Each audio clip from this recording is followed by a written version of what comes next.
one of the challenges for a lot of us is wind, and Yes. you want something permeable, obviously, for reduce the wind. Yes, it sort of baffles the wind Yeah. rather than So this is creating a vortex. presumably a panel like this would be a good solution. Well, I think so. Yes, Yeah. it's yes. As I say, if it was a solid wall, you get a vortex behind it. With this, it sort of just diffuses the wind. Again, you probably need something like a former, just a wooden board with holes in it. It's basically just like a scaffold plank, isn't it? It is really, yes, Yeah. yes. Obviously, the thicker material you use, the further apart the holes would be. Yeah. So this panel was made on this board. So I've got some hazel here.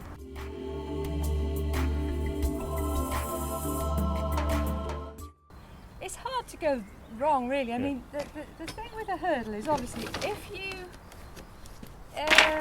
you just left all the bits sticking out, then what's to hold these in when you take it off the former? Right. You know, they would just fall apart, wouldn't they? So you've got to have what I call returns. Basically, I've got two rods. Yeah. And I face them in opposite directions, so you're evening out the strength. So one's thinner at one end and the other's thicker at the other end. Yeah. And we put them in so that the willow crosses in the gap between the uprights. And each time we create a sort of cross shape in between.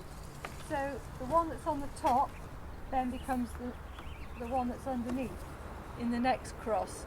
So they alternate. I'm with you, yeah. So that's how it sort of grips on. Yes. So they're not just parallel, they're actually sort of going twisting. up and down as well, So yeah, the they're one that's on twisting. the top, that has to become the new one underneath. Yeah. And then the other one that was underneath becomes one on top. Yeah. And that really grips on. Yeah. It's fairly simple, but it's a bit different from normal weaving. To do the returns, you sort of have to grip it quite tightly and twist the material as you're bringing it round, and then it won't snap. Okay, so that's what... it has snapped. Okay. So that's what stops it from snapping, is twisting Yes, it. in effect you've got to create a rope. I'll try again with this one. I might have to do it like this. Okay, so what I'll do is I'll sort of walk a little bit and then start to twist it as I'm bringing it round. And you can actually see the bark sort of breaking slightly, but it hasn't broken. It's just because I've formed the fibres have gone like a rope. So is it less likely to snap with younger willow than with older willow, or? I think it's better if it's just slightly dried out, because when it's very sappy it tends to snap. Then tap it down. Obviously if you've got nice long willow like this, you can just weave in and out, and it's long enough to weave to the end of the panel and then come back again. Yeah. And that's lovely. But if you have got a lot of your herbaceous material or hedge prunings and you want to use them, there is a pattern you can do to create quite a nice panel. So this material isn't as long as the hurdle. You can see it's quite short. Yeah.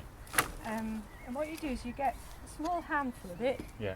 And you start weaving in out. The butt ends are behind this upright at one end, and but then the next little group you put it behind the next rod along. Right. And you weave in and out. Because it's the next one along, the weave goes the opposite way to the first lot. And you may just have enough to do a little return there. And then the next bundle, you can see where I'm going, it goes one to the right, in and out.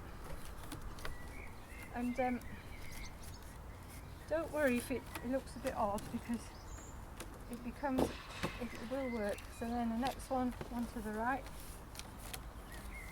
So now you see you have got enough length to do a return. So that's holding that end in. And because that's thinner, you're not having to twist that or anything, you can just bend that round. Yeah, I don't seem to have to twist it, that's true, yeah. And then this one goes in here.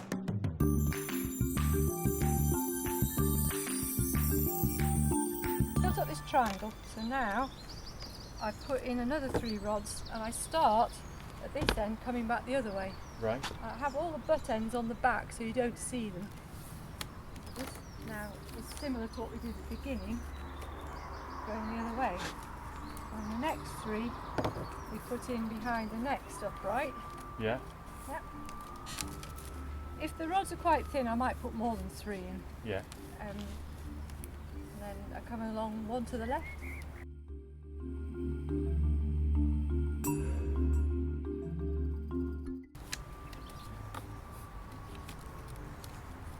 You have to be a bit careful that these end bits don't get pulled in as well.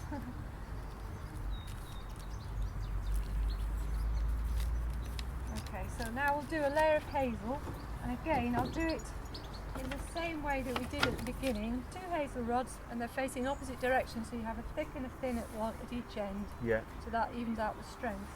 And I drop them in so that the rods are crossing each other in between the uprights. And if they start off, if one starts off on top of the other, then it becomes, in the next intersection it's underneath. And they keep alternating. And this rod that's at the front, it comes over to the back, and it comes back to the front again. Yeah. And then I leave it, and then I use the other rod, and then that comes over and then back again, so you get a sort of spiralling effect. And then the other one comes over, and then it goes to the back or front. And then the last bit, this one's got to come over there, and then I just bash it all down. And now we've got a nice little bit of weaving there, but with a firm line on the top to hold it all together. Yeah. And you can imagine doing a band of weaving, then a twisty layer, and then you can maybe have a gap. You could do a twisty layer here and then a band of weaving. Yeah. You know, you don't have to have it all solid. Yeah. Say if you wanted to grow things up it. So I'm just trying to get this return to come round by twisting it. If you don't want to see this on the top, you can just tuck it in underneath so you can't see the end. I'm just going to see if I can twist this hazel. It is harder with hazel. But yes, it's going. Yeah.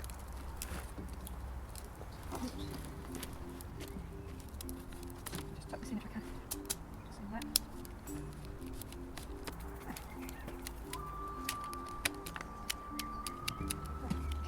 Brilliant. Yeah, well, that's how you do them. That's great.